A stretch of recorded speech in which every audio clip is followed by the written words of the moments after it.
तो last day हमने क्या करा था, लास्ट डे हमने टेंजेंट से नॉर्मल स्टार्ट करा था, मतलब हमने 6 चैप्टर स्टार्ट करा था और 6 चैप्टर में सबसे पहले हमने टॉपिक करना है टेंजेंट से नॉर्मल्स।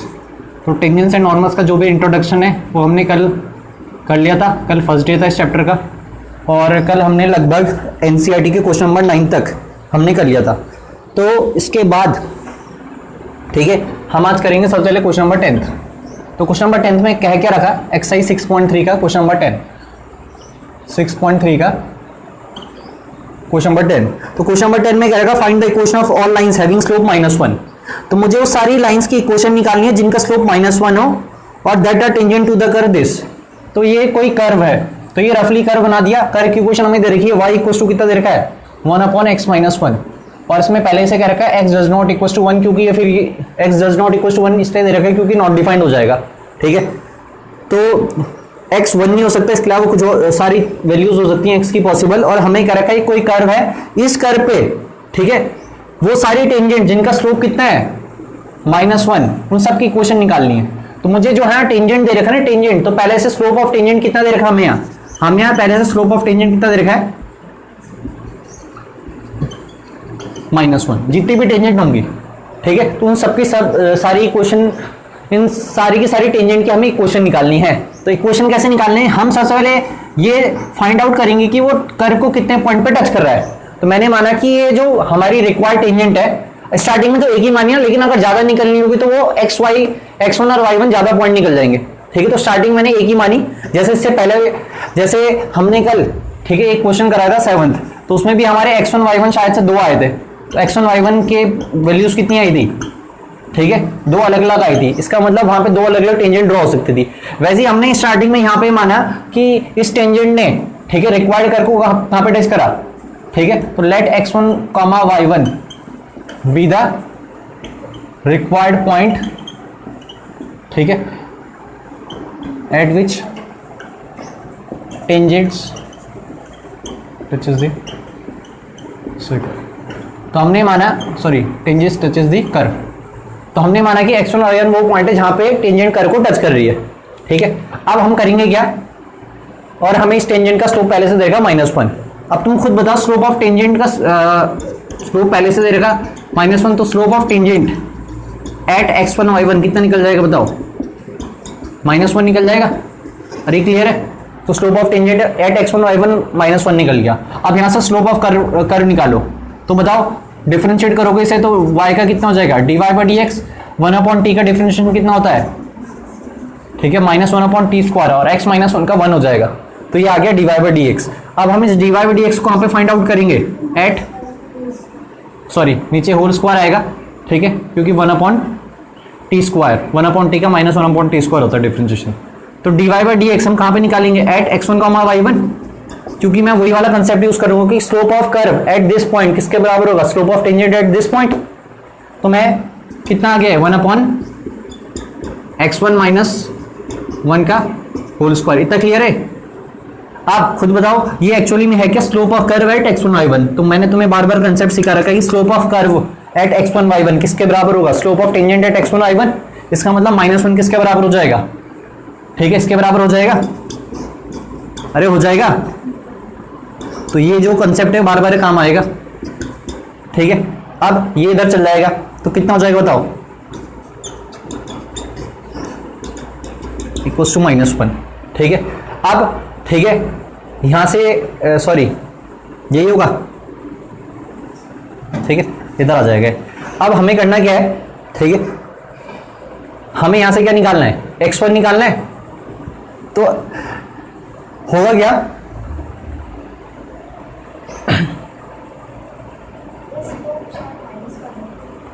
क्या अच्छा स्लोप भी क्या था हाँ ये -1 है और इधर भी माइनस है। समझ रहे क्यों, यहाँ पे माइनस लिखना भूल गया मैं। तो अब ठीक है, अब माइनस से माइनस कैंसिल आउट हो जाएगा। तो नहीं तो इससे पहले पता है क्या मुझे डाउट लग रहा था, आगे क्वेश्चन में यूज आएगा ये डाउट। ठीक है, कभी भी किसी का होल स्क्वायर है नेगेटिव के बराबर नहीं हो सकता। जैसे अभी मैंने इससे पहले ये लिख रखा था ना कुछ ऐसे गलती से लिखा था। तो यहाँ पे कभी भी ये पॉसिबल नहीं हो सकता। तुम x1 की जगह कुछ भी वैल्यू डाल दो, कभी भी किसी भी ब्रैकेट का होल स्क्वायर नेगेटिव के बराबर नहीं आ सकता। तो ये पॉसिबल नहीं है। समझ रहे? इससे अगला या इससे अगला क्वेश्चन इसमें यही देखना है आपने, ठीक है। अब आप तो सॉल्व करके निकाल दोगे लेकिन निकलेगा ही नहीं क्योंकि पॉसिबल ही नहीं होगा। तो यहाँ पे तो पॉसिबल है क्योंकि नेगेटिव से नेगेटिव कट गया, ठीक है। अब नेगेटिव से नेगेटिव कट गया तो अब तुम यहाँ पे दो तरीके से कर सकते हो, या तो फॉर्मूला एक्सपेंड कर दो या मैं क्या करूंगा, मैं थोड़ा आईएनटी लगा दूंगा। कैसे? इसको उधर लेके आया तो -1 का होल स्क्वायर हो जाएगा, इसे a पढ़ो इसे b पढ़ो तो a square minus B square का क्या हो जाएगा, a माइनस बी और a प्लस बी। तो यहां से होगा क्या, यहां से आ जाएगा आपका x1 माइनस 2 और 1 से 1 कटेगा तो यहां पे आ जाएगा x1 इक्वल टू कितना हो जाएगा 0। तो एक बार x1 की वैल्यू कितनी आ जाएगी 0 और एक बार x1 की वैल्यू कितनी आएगी 2। समझे? अब इस x1 को 0, ठीक है। अब क्योंकि ये जो कर था, कर में ये पॉइंट लाई कर रहा था, तो इसका मतलब इसे मैं ऐसे भी तो लिख सकता था, इसे मैं ऐसे भी लिख सकता था अगली यहाँ पे कंडीशन में, इसे मैं ऐसे लिख सकता था, यहाँ पे लिख देता हूँ y1 equal to 1/x1 minus 1। अरे लिख सकता था ना, ठीक है, क्योंकि ये जो पॉइंट है कर की क्वेश्चन को सेटिस्फाई करेंगे। अब x1 को 0 पुट कर दो, अगर x1 0 पुट करोगे तो y1 कितना आ जाएगा बताओ, -1। x1 को 0 पुट करोगे तो y1 कितना आएगा, -1 आएगा ना।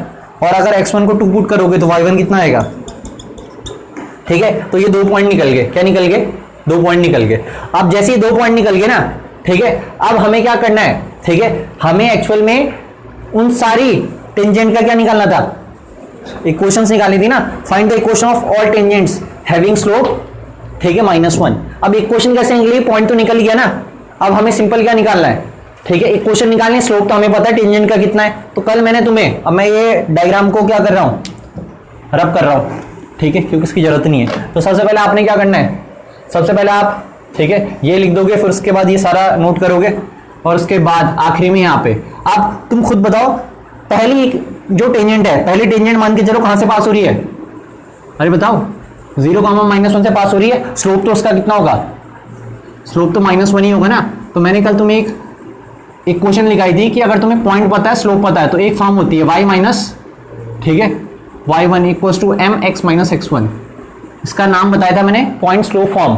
जब पॉइंट पता हो और स्लोप पता हो किसी लाइन का, ठीक है, तो हम पॉइंट स्लोप फॉर्म लाएंगे। तो x1 y1, ये x1 होता है ये y1 होता है, तो y minus -1 equal to m कितना है -1, x माइनस x1 कितना है 0। तो यहाँ से y प्लस 1 इक्वल टू कितना आ गया -x, तो x plus y plus 1 equal to 0। ये हमारी पहली इक्वेशन आई। तो एक टेंजेंट की इक्वेशन तो ये होगी। दूसरा पॉइंट क्या बताओ, 2,1, तो यहाँ से भी टेंजेंट पास हो रही है, स्लोप तो उसका भी कितना है -1 ही है ना। तो अगला जो केस बन सकता है वो क्या बन सकता है, तो अगला केस बन सकता है भाई, अगर टेंजेंट कहाँ से पास हो 2,1 से और स्लोप कितना हो टेंजेंट का, स्लोप तो -1 ही रहेगा। अब मैं इसे डायरेक्ट कर रहा हूँ कैसे, y माइनस y1 का काम कौन करेगा, और x माइनस x1। तो सॉल्व करोगे तो -x इधर जाके कितना हो जाएगा +x, ये प्लस का y और ये कितना हो जाएगा +2 इधर जाके कितना हो जाएगा, तो ये हो जाएगा ये। तो एक इक्वेशन टेंजेंट ये निकलेगी, एक ये निकलेगी, ठीक है। तो इस टाइप से ये क्वेश्चन होंगे।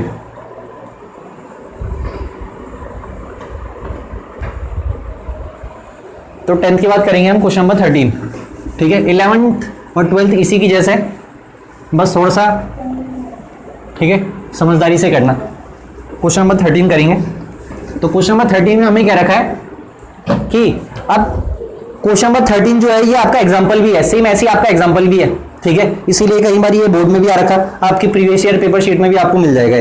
तो 13 क्वेश्चन क्या क्या रखा है, 13 क्वेश्चन में क्या रखा है, x² प्लस y² 16। तो ये अगर देखा जाए ना, ठीक है, तो ये एक इलिप्स है, ठीक है। तो आपको पता होना चाहिए, ठीक, क्योंकि आगे चैप्टर में आपके काम आएगा, ये बहुत इंपॉर्टेंट है। तो अगर कभी भी ऐसी इक्वेशन दिखती है x² plus y² b² equal to 1, ठीक है, अगर ऐसे कभी भी इक्वेशन हमें दिखती है तो ये स्टैंडर्ड फॉर्म ऑफ इलिप्स होती है, ठीक है। लेकिन ये स्टैंडर्ड फॉर्म इलिप्स होती है जब उसका, ठीक है, हम, ठीक है, सेंटर कहाँ पे हो, ओरिजिन पे हो, ठीक है, समझ रहे, जब उसका सेंटर कहाँ पे हो, ओरिजिन पे हो। तो ये तब के, क्योंकि इलिप्स कहीं ऐसे भी होते हैं जो शिफ्टेड होते हैं, तो शिफ्टेड वाले तो तुम पे अभी नहीं आए, ठीक है, तुम पे नॉर्मल वाले आएंगे। तो नॉर्मल वाले की क्वेश्चन होती है। तो हमें यहाँ पे ये स्ट्रक्चर दिख रहा है, ठीक है। तो जब ठीक है, ये छोटा होता है, ए स्क्वायर छोटा होता है, बी स्क्वायर बड़ा होता है। तो इलिप्स की इलिप्स बनता है ऐसे, मेजर एक्सिस इलिप्स की कहाँ होती है, वाई एक्सिस में, और जब ए स्क्वायर बड़ा रहेगा और बी स्क्वायर छोटा रहेगा तो इलिप्स की मेजर एक्सिस रहती है एक्स एक्सिस में। ये आपका चैप्टर नंबर 8 में बहुत काम आएगा, ठीक है। तो ऐसे मत समझना कि इसका तो कुछ यूज नहीं आएगा, ठीक है। ये आपके चैप्टर नंबर 8 में आएगा, आपको एक्जैक्ट डायग्राम बनाने पड़ते हैं वहां, तो आप स्टैंडर्ड फॉर्म देके ही डायग्राम बना पाओगे कि भाई इलिप्स बनेगा, सर्कल बनेगा, पैराबोला बनेगा, क्या बनेगा, ठीक है।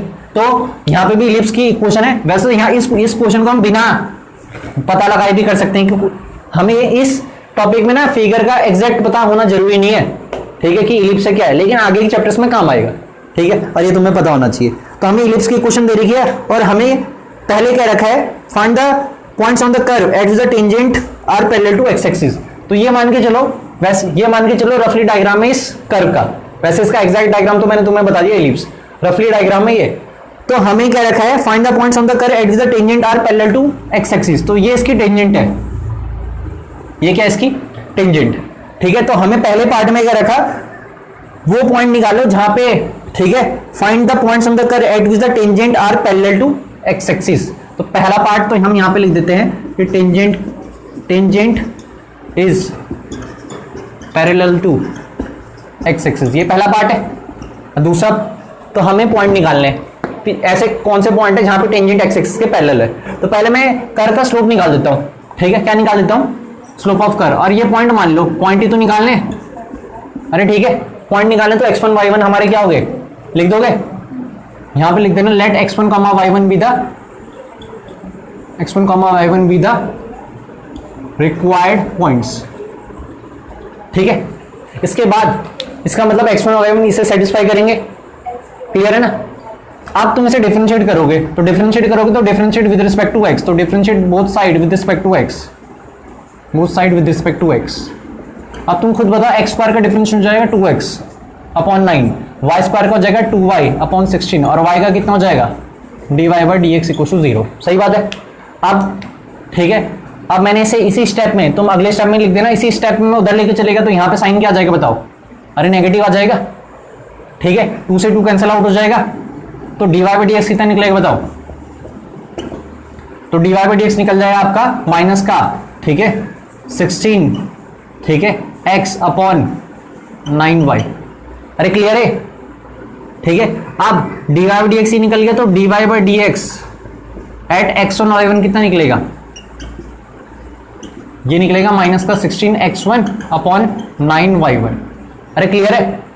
अब हमें क्या रखा, ये निकला क्या बताओ, ये निकला स्लोप ऑफ कर्व। ये क्या निकला, स्लोप ऑफ कर्व एट कहां पे, एट x1 y1। तो हमें पता है slope of curve eight x1 y1 किसके बराबर होता है, slope of tangent at x1 y1।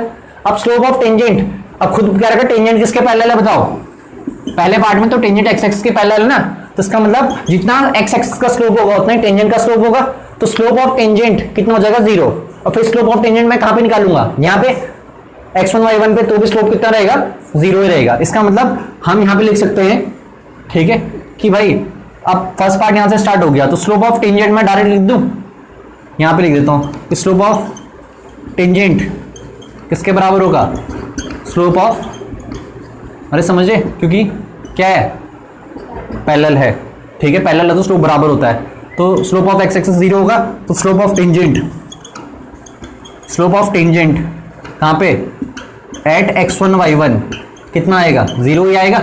अब हमें हमारा कंसेप्ट पता है कि slope of curve eight x1 y1 किसके बराबर होता है, slope of tangent at x1 y1, मतलब ये दोनों क्या हो जाएंगे, इक्वेट। तो दोनों जब इक्वेट हो जाएंगे तो minus 16x1 upon 9y1 equal to कितना हो जाएगा, 0। ये इधर जाएगा, तो बताओ x1 के लिए कितनी निकल जाएगी, 0। सही बात है। तो x1 0 निकला। अब x1 0 निकला तो तुम खुद बताओ, ठीक है, इसे हम कहां पे पुट करेंगे, कर्व में तो पुट करेंगे। अब x1 y1 तो इसे सेटिस्फाई करना ही था, सही बात है ना। तो हम इसे ऐसे तो लिख सकते थे, x square upon 9 upon y square upon 16 equal to 1। अब तुम खुद बताओ, x1 की जगह तुमने 0 डाल दिया तो 0 अपॉन 9 कितना हो जाएगा, 0। तो यहां पे क्या बचेगा, ठीक है, y1 का स्क्वायर इक्वल टू 16, तो y1 कितना आएगा, प्लस माइनस 4, दो वैल्यूज आएंगे यहां से, समझे, a square minus B square formula लगेगा ना। आप कहीं तो इसमें एक ही वैल्यू निकाल देते हैं, वो गड़बड़ी कर देते हैं, फिर उनकी, ठीक है, पॉइंट एक आएगा, तो अगर इक्वेशन वगैरह फ्यूचर में पूछ रहे होगी तो इक्वेशन में कितनी आएगी, एक ही आएगी, ठीक है, तो यहाँ 2 निकलेंगे, इसका मतलब y1 की वैल्यू कितनी आई, +-4। तो हमारे 2 पॉइंट हो सकते हैं ऐसे 0,4 और 0,-4। तो ये 2 पॉइंट ऐसे हैं जहां पे टेंजेंट किसके पैरेलल हो सकती है, x एक्सिस के पैरेलल हो सकती है। और सही बात भी है, ये अबव x एक्सिस पॉइंट होगा, अरे सही बात है, ये बिलो x एक्सिस होगा, कैसा हो सकता है, ये इसमें तो खासकर हो सकता है। ठीक है, ऐसी अब अगला वाला पार्ट तुम खुद करोगे, जब टेंजेंट किसके पैरेलल हो, y एक्सिस के, तो y एक्सिस का स्लोप कितना होता है, ठीक है, y एक्सिस का स्लोप होता है नॉट डिफाइंड, और नॉट डिफाइंड को तुम लिखोगे 1/0, नॉट डिफाइंड को क्या लिखोगे 1/0। फिर जब 1/0 लिखोगे ना यहाँ पे 1/0, तो ये इधर चल जाएगा और ये इधर चल जाएगा, तो 9y1 किसके बराबर आ जाएगा, 0 के, तो y1 की वैल्यू 0 आएगी। जब y1 0 आ जाएगा तो x1 की वैल्यू आएगी +-3। तो वो जो पॉइंट होंगे वो 3,0 और -3,0 निकलेंगे। तो वो 2 ऐसे पॉइंट होंगे जहां पे, ठीक है, टेंजेंट किसके पैरेलल है, y एक्सिस के। समझे? तो अगला वाला पार्ट तुम खुद करोगे, मैंने तुम्हें समझा दिया। ठीक है, बहुत इंपॉर्टेंट है ये, आपके एग्जांपल भी सेम ऐसी, और ऐसी क्वेश्चन आपको प्रीवियस ईयर पेपर शीट में भी दिखेगा।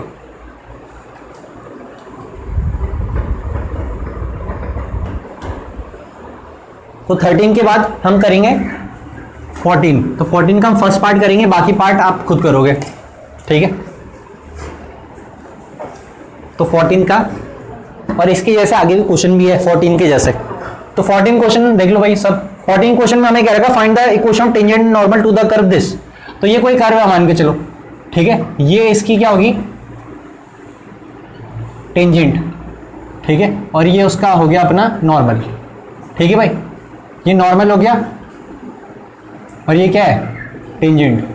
हमें टेंजेंट और नॉर्मल की इक्वेशन निकालनी है। ठीक है, और किस पॉइंट पे, पॉइंट हमें बोल रखा है, पहला पार्ट बता रहा हूं 14 का फर्स्ट। तो हमें पॉइंट दे रखा है, पॉइंट दे रखा है 0,5। तो ये जो पॉइंट है ये 0,5 होगा।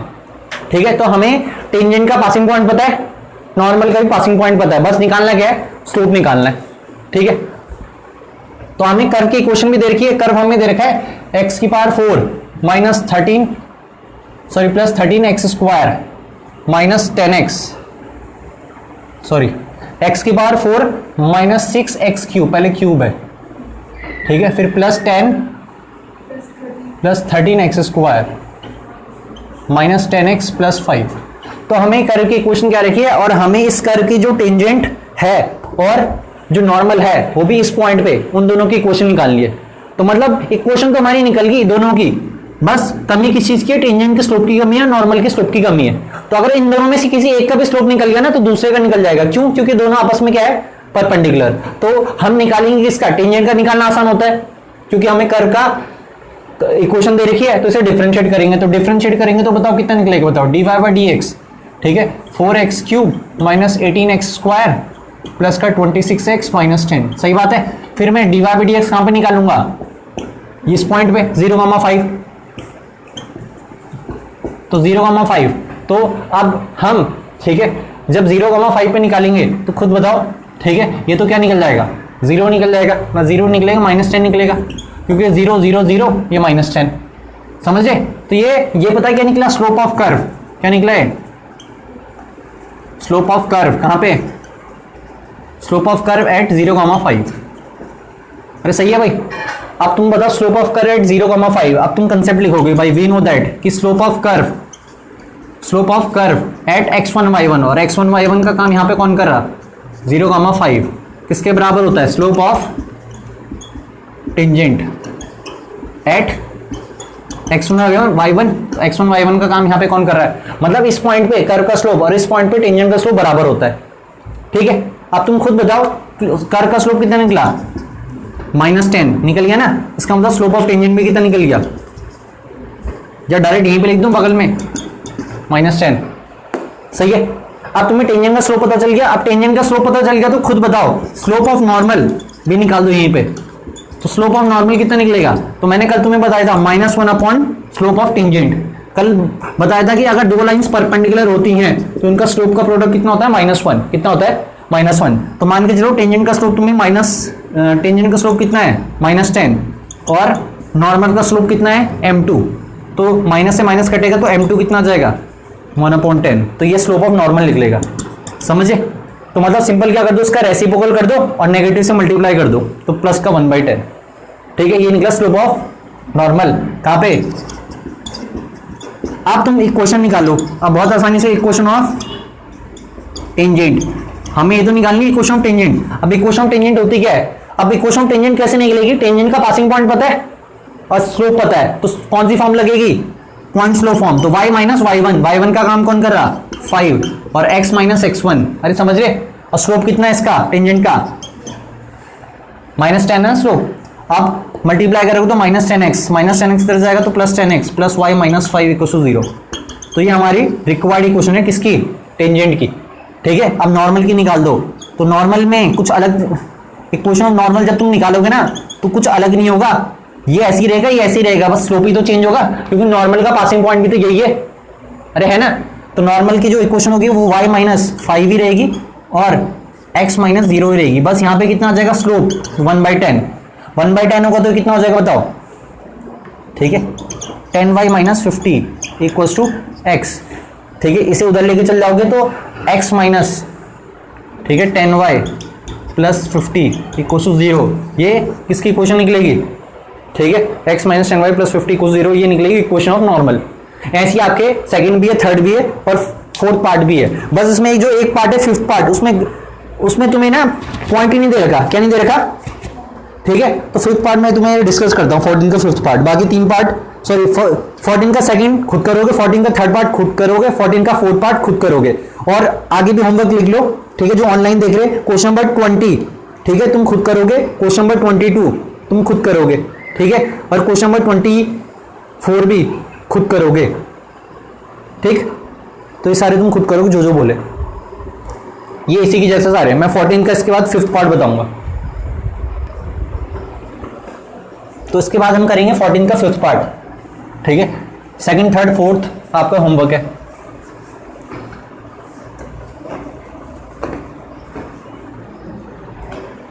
ठीक है, तो 14 का मैं बता रहा हूँ फिफ्थ पार्ट। 14 का जो फिफ्थ पार्ट है सिमिलर ऐसी एग्जांपल 20 है, ये भी आप खुद करोगे, ये भी आपका होमवर्क है, सेम इसी की जैसे। मैं 14 का फिफ्थ पार्ट बता रहा हूँ, ठीक है, और तुम करोगे एग्जांपल 20 सिमिलर इसी की जैसे, पैरामेट्रिक फॉर्म का है। तो x equal to cos t, ऐसा क्वेश्चन हमने कल भी करा था, अगर तुम्हें ध्यान हो। ऐसा हमारा कल क्वेश्चन था, क्वेश्चन नंबर 6, ठीक है, लेकिन वो ज्यादा आसान था, उसमें सिर्फ स्लोप निकालना था, ठीक है, लेकिन था वो भी पैरामेट्रिक में। इसमें हमें क्या निकालना है, इक्वेशन ऑफ क्या, ठीक है, इसमें हमें इक्वेशन ऑफ निकालनी है टेंजेंट एंड नॉर्मल, और हमें t दे रखा है कहाँ पे, एट t इक्वल टू π/4।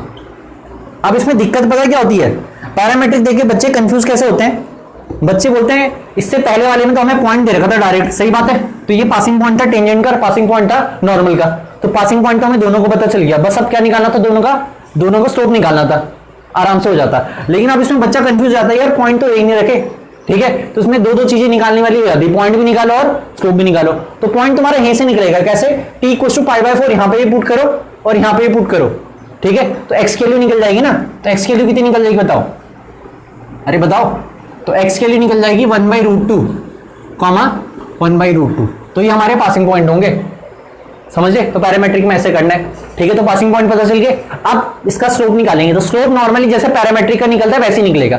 तो बताओ ये dx/dt कितना हो जाएगा, -sin t, ठीक है, और dy/dt, अब मैं लिख नहीं रहा हूं, डिफरेंशिएट बोथ साइड, वो तुम खुद लिख देना। अब dy/dx, लेकिन dy/dx में कहां पे निकालूंगा, π/4 पे, पता है क्यों, क्योंकि ये किस में आएगा, t की टर्म में आएगा, समझे। तो dy/dx में कहां पे निकालूंगा,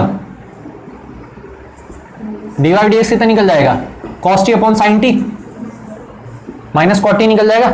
अब dy/dx में कहां पे निकालूंगा, एट t इक्वल टू π/4, तो ये माइनस का cot 45 और cot 45 कितना होता है 1, तो ये क्या निकला, slope of curve, slope of curve at t equal to π/4, तो स्लोप निकल गया। तो स्लोप ऑफ कर्व किसके बराबर हो जाएगा, अरे बताओ, स्लोप ऑफ टेंजेंट के बराबर हो जाएगा। तो स्लोप ऑफ टेंजेंट, ठीक है, एट कहां पे, π/4 कह लो या यहाँ पे कह लो, बात एक ही है, समझे, π/4 कह लो यहाँ पे कह लो, तो कितना है स्लोप टेंजेंट का, -1 है।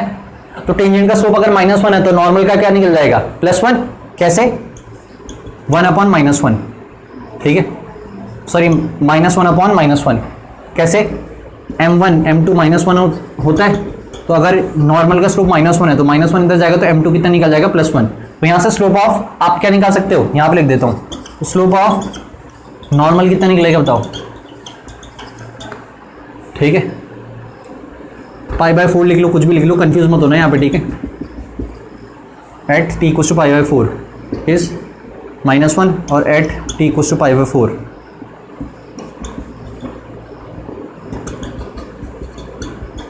ये 1 कैसा है ये तुम्हें समझा दिया। इसका रेसिप्रोकल करो, नेगेटिव से मल्टीप्लाई कर दो। तो अब तुम्हें किसकी इक्वेशन निकालनी थी, टेंजेंट की। अब पॉइंट, तो पॉइंट मैंने तुम्हें समझा दी कैसे निकलेंगे।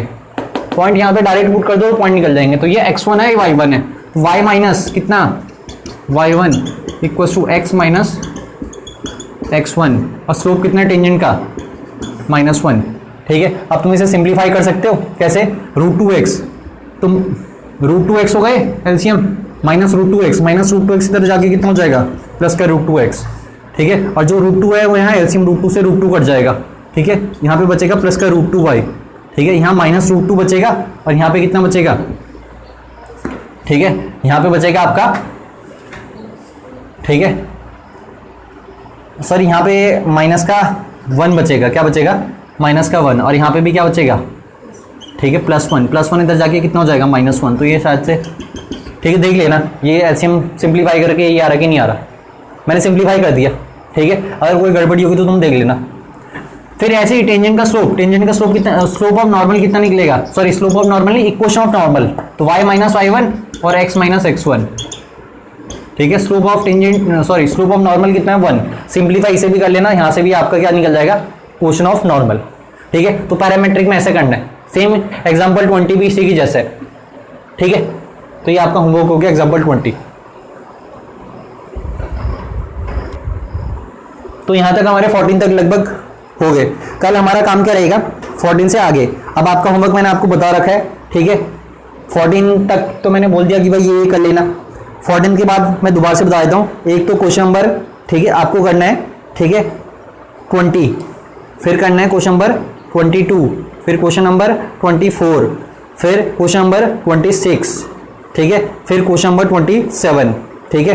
तो ये सारे आपको करने हैं। एग्जाम्पल भी बोला था कि एग्जाम्पल 20 भी करना है, ठीक है। और 14 से पहले अगर नहीं हो रखे होंगे तो वो भी कर लेना। ये सारे आपके कल के होमवर्क है, ठीक है।